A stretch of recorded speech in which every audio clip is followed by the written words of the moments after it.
Negotiators from Israel and Hamas are in Cairo to work through President Trump's plan to free the hostages and end the war. The president is urging them to move fast, posting, "Time is of the essence, or massive bloodshed will follow." While Hamas said it's prepared to release all the hostages, major obstacles still remain. CBN's Chris Mitchell reports from Jerusalem.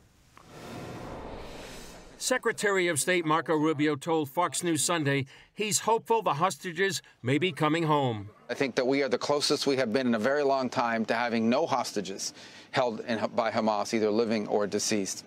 The second part of this, and it's going to be a much tougher part of it, is what happens after that? Who's going to run Gaza moving forward? It can't be Hamas. It can't be a terrorist organization. President Trump sounded positive on Truth Social and impatient. He wrote, "I am told that the first phase should be completed this week, and I am asking everyone to move fast. I will continue to monitor this centuries-old conflict. Time is of the essence, or massive bloodshed will follow, something that nobody wants to see." Israeli Prime Minister Benjamin Netanyahu says it's now up to Hamas. Well, we accepted the deal, as did all the world. It was President Trump's plan. Hamas says that it accepted the deal. Now the onus is on Hamas. This plan consists of two parts. The first part is releasing all the hostages. Israel makes a tactical withdrawal, stays in Gaza. And then the second part is meant to demilitarize Gaza and disarm Hamas. That will be negotiated. Hamas says it may need time to collect the 48 hostages, only 20 of whom are still believed to be alive. Other hurdles include Hamas reportedly demanding Israel release prisoners they refused in the past, including Marwan Barghouti, convicted of multiple murders during the Second Intifada. The terror group also wants a role for the Palestinian Authority in ruling Gaza, another condition Israel has rejected. President Trump told CNN that if Hamas tries to cling to power, it faces complete obliteration.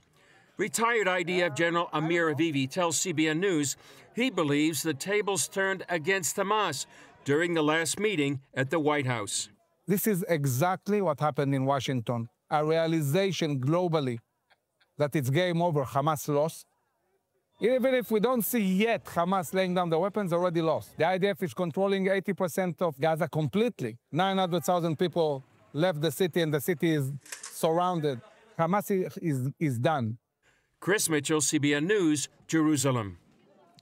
Well, Michael Oren is the former Israeli ambassador to the United States. He joins us now from New York City. So, Ambassador, it doesn't seem like Hamas is really accepting this deal. What are your concerns about the negotiations?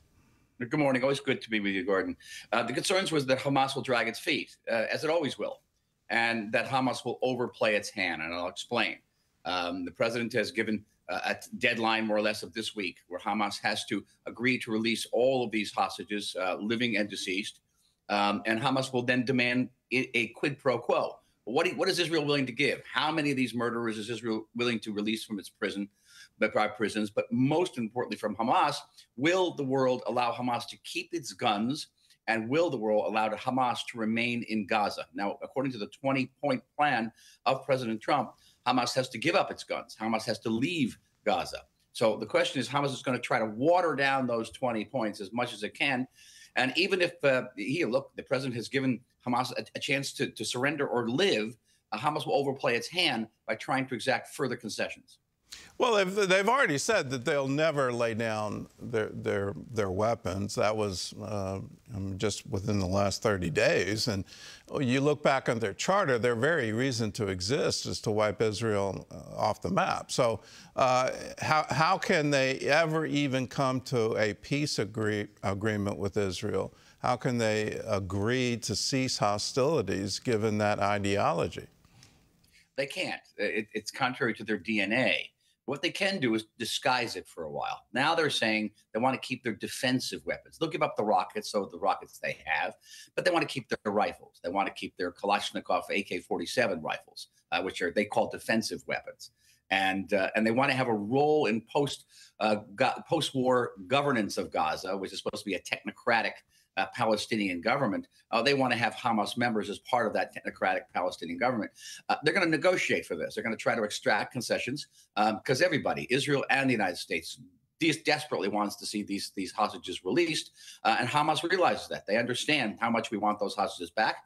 And they're going to try to squeeze out concessions both from Israel and the United States. Well, tomorrow is the 2-year anniversary of the attack. I said after the attack, we have seen the face of evil. But it seems like truth has been stood on its head. And I'm seeing all of these protests across Europe, across the United States, in places of higher education, people that you think are educated and aware of the history.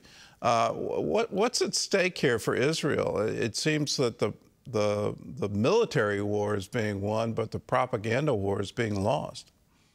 That is true. That is true. But, you know, if you lose a military war, and coming back from a loss of a military war is very, very difficult. Sometimes it's impossible. Coming back from a PR loss can be rectified over time. And one point thing is to keep in mind, Gordon, is that this is not just a war for Israel's survival. It's a war for the survival of our common civilization. These people who are calling for Israel's destruction, ask them whether they love the United States. Ask them whether they love France or Great Britain. They hate these countries. They burn the flags. And every time you see a pro-Israel demonstration, you'll see American flags flying and people saying thank you to the police and thank you to the U.S. military. It's very different. What's at stake here is a true Armageddon battle between good and evil. And I think you phased it just right. How do we counter the propaganda war? Because it's amazing to me. I'm hearing professors in universities in the United States, and they're actually saying we should struggle against the U.S. because of its support for Israel. And so that's advocating, in my view, I mean, they would, you know, probably argue in court, no, we didn't really mean that by the word struggle. But it looks like they're advocating for some kind of violence against the U.S. Because of its stand on Israel. What can we in the U.S. do about that? It just seems that we grant visas, we grant position, and frankly, it makes no sense to me that you would give a professorship to someone who holds those views. Well, I think rectifying that situation is very difficult because of the tenure system. In these universities, professors, as they retire, will choose their successors, and quite naturally, they'll choose the successor who agrees with that position. So these anti-Israel, anti-American positions get passed on through professor, generations of generation, and unfortunately, they percolate down into their students. And this is what we've seen, not just over the last 2 years, but over the last almost 60 years, since the youth revolutions of the 1960s. And you have to change that system fundamentally. There are wonderful universities that are very pro-American, very pro-Israel. There's the University of Austin, the University of Texas. Many Southern universities are very different in their outlook toward Israel and the United States. But I stress, this is not just a struggle for Israel's security and existence, it's a struggle for the United States of America. And in these universities, the Department of American Studies have become departments of anti-American studies. And go find a professor who will go up and say, you know, I love this country, love Israel, I'm willing to fight for it. Well, how has Israel's standing changed in the Middle East? On one hand, it looks like the propaganda war it's losing, but on the other hand, it looks like it's gaining ground and gaining recognition, and there's real potential for peace in the Middle East. What's your view? My view is that everything we know about international relations, sometimes even human relations, when it comes to the Middle East, you have to put them aside. The Middle East has its own rules.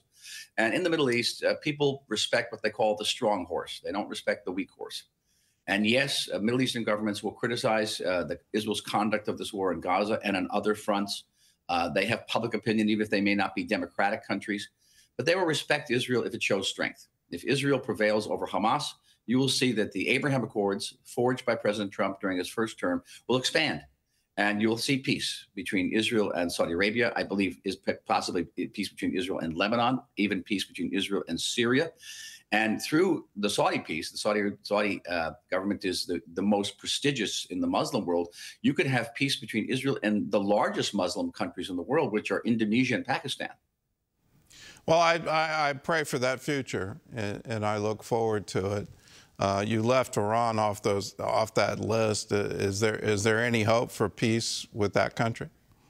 There is indeed, and I think that when the Iranian people rise up and throw off the yoke of this truly evil regime in Iran, that we can go back to what we used to have. We used to have a very close relationship with Iran. It used to be one of our closest friends in the 1960s and 70s. We can go back to that. The Iranian population is overwhelmingly pro-Western, and I believe that they want peace with Israel as well. All right. Ambassador Oren, thanks for your insight, and thanks so much for joining with us. Thank you for your support. Bye.